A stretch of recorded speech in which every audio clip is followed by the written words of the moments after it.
फर्रुखाबाद पहुंचे अखिलेश यादव, भाजपा पर जमकर साधा निशाना। बोले धर्म और जाति में टकराव चाहती है भाजपा। समाजवादी पार्टी के राष्ट्रीय अध्यक्ष और उत्तर प्रदेश के पूर्व मुख्यमंत्री अखिलेश यादव बुधवार को फर्रुखाबाद पहुंचे।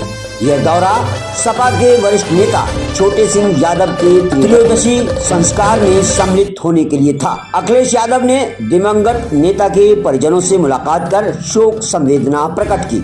कार्यक्रम फर्रुखाबाद के गेस्ट हाउस में आयोजित हुआ था, जिसमें समाजवादी पार्टी के कार्यकर्ताओं और समर्थकों की भारी भीड़ उमड़ रही।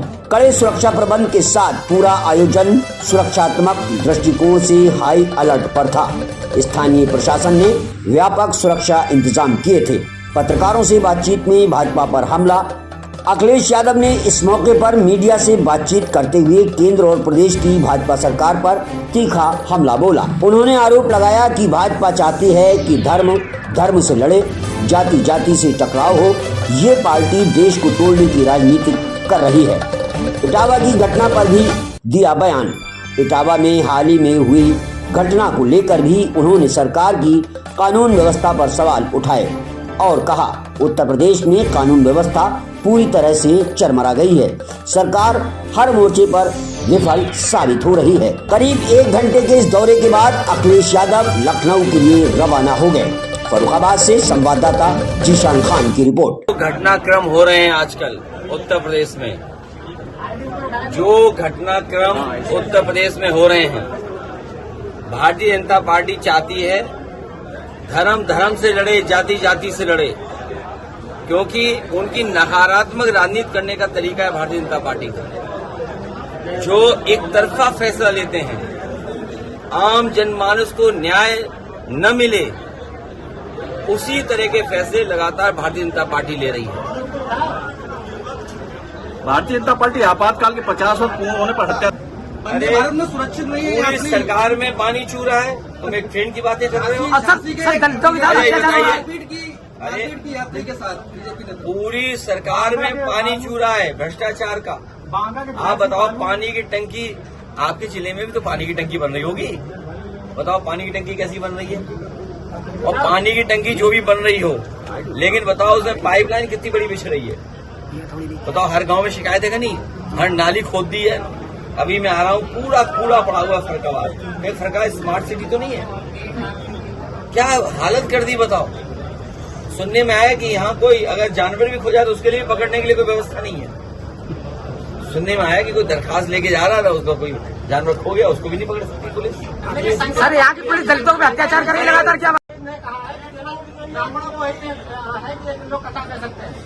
ये किस ग्रंथ में लिखा हुआ है? कोई ग्रंथ तो होगा। हमारे उपनिषद हैं, हमारी धार्मिक किताबें हैं। तो बताओ, जिनके बाल काटे गए, जिनकी चुटिया काटी गई, वो अपने भगवान की भी नहीं भगवत गीता गा सकते, अपनी कथा नहीं कह सकते, अपने भगवान की नहीं। आप बताओ, हनुमान जी की जाति किसने बताई? प्रभु श्री राम की जाति किसने बताई? बताइए, प्रभु श्री राम की जाति किसने बताई थी? आप बताइए। आप कोई नहीं बोलेगा क्योंकि इमरजेंसी है। अगर नाम बोल दोगे तो डीएम एसपी आपको जेल भेज देंगे। ये तो इमरजेंसी है।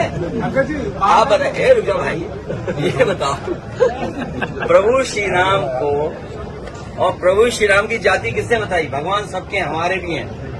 अब बीजेपी को ये तकलीफ है, भगवान कृष्ण का प्रचार ज्यादा है, उसे दुनिया में पूछते हैं। बस इतनी सी शिकायत है उन्हें। पार्टी आंदोलन करेगी इस हमारी पार्टी के वरिष्ठ नेता, संस्थापक, समाजवादी चिंतक नेता, जिन्होंने पूरा जीवन लगाया समाजवादी आंदोलन में, आज उनकी 13वीं के कार्यक्रम में मैं शामिल होने आया था। परिवार के लोगों से मिलने, हमारे समाज में और हमारी परंपराओं में ये शामिल है। परंपराओं में शामिल है कि 13वीं के आयोजन में हम सब लोग मिलते हैं और याद करते हैं। उसी आयोजन में शामिल होने में परिवार के बीच में आया था और एक ऐसा नेता खोया है जो संगठन और जमीनी चीजों को समझते थे, जानते थे। उनकी कमी समाजवादी आंदोलन में हमेशा दिखाई देगी। हमें उम्मीद है उनके परिवार के लोग इस कमी की भरपाई करेंगे हमारी। हम लोग आउटसोर्स को खत्म करेंगे और पक्की नौकरी देंगे। सर यूपी पुलिस में नियुक्ति हुई, उन्होंने कहा कि पहले तो अंदर अंदर हो जाती थी, हमने खुलेआम की है और सबको नियुक्ति पत्र खुले मन से दिए।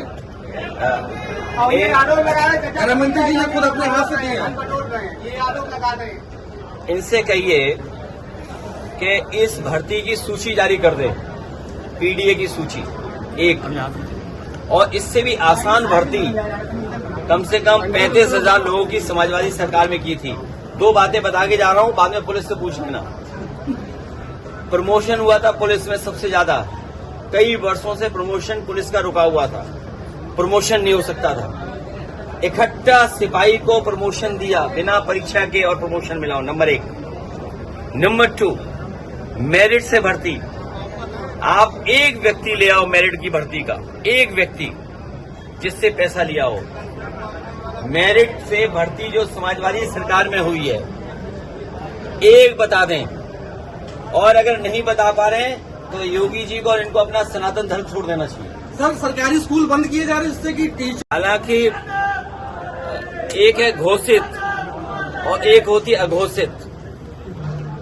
अगर हम इमरजेंसी को याद कर रहे हैं तो हमें अभी इस समय जो इमरजेंसी चल रही है उसको भी ध्यान में रखना चाहिए। आज की परिस्थितियां ऐसी कि अगर पत्रकार सच लिखना चाहें तो उन पर पाबंदी है। जाति के नाम पर, धर्म के नाम पर भेदभाव है, भ्रष्टाचार चरम सीमा पर है। हमें आपको सबको याद होगा जयप्रकाश जी ने आह्वान किया था कि भ्रष्टाचार और महंगाई चरम सीमा पर है। उसी समय संपूर्ण क्रांति का आंदोलन चला, उसके बाद हमें आपको इमरजेंसी देखने को मिली। आज बताइए चरम सीमा पर महंगाई है कि नहीं है? चरम सीमा पर भ्रष्टाचार है कि नहीं है? चरम सीमा पर अन्याय पहुंच गया है। तो आज उस समय घोषित इमरजेंसी है और भारतीय जनता पार्टी इस अघोषित इमरजेंसी की कब खुशी मनाएगी? ये तो मना रहे हैं क्योंकि राजनीतिक उन्हें लाभ उठाना, इसलिए मना रहे हैं भारतीय जनता पार्टी के लोग। लेकिन आज भी तो अघोषित इमरजेंसी है। ऐसी इमरजेंसी में भी नहीं हुआ जो घटनाएं आज हो रही हैं। आप किसी के जो घटना इटावा में हुई है, ये वर्चस्ववादी लोग और शोषण करने वाले लोग, समाज में उनकी कोई जगह नहीं होनी चाहिए। वो कह रहे हैं सर आपके द्वारा नाम लेकर धमकी दी गई कि समाज को जागरूक करेगी और जरूरत पड़ेगी तो आंदोलन करेंगे। अब बताओ, अब मैं क्या बोलूं उस केस में? आप खुद समझते हो बातें सर। क्या कहलवा रहे हो क्या कहलवा रहे हो? सोचो उस परिवार। देखिए, ये भारतीय जनता पार्टी को शोभा नहीं देता है। भारतीय जनता पार्टी को ये शोभा नहीं देता है। अगर भारतीय जनता पार्टी अपने सनातन को कह रही है तो सनातन में या झूठ बोलना बताएगा, ये झूठ बोला करो। ये कौन सा धर्म है बताइए? सनातन धर्म वाले मानने वाले झूठ नहीं बोल सकते, न झूठ सिखा सकते हैं। लेकिन भाजपा झूठ सिखा रहे हैं, बताइए। राय की बात कर सहमत है, राय बोल रहे हैं।